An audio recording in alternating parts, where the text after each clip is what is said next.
રિક્ષામાં મુસાફરોને બેસાડી નજર ચૂકવી તેઓના ખિસ્સામાંથી રોકડ સહિતની ચીજવસ્તુઓની ચોરી કરનાર રેડાઓની તોડકીને રિક્ષા સાથે કાપોદ્રા પોલીસે ઝડપી પાડી હતી।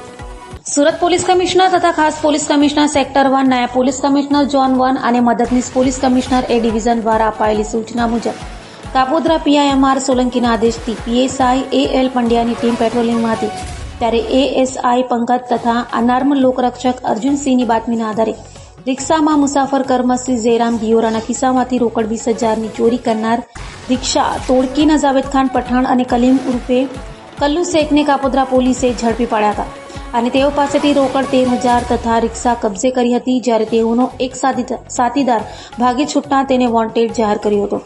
હાલ તો કાપોદ્રા પોલીસે રીઢાઓની વધુ તપાસ હાથ ધરી છે।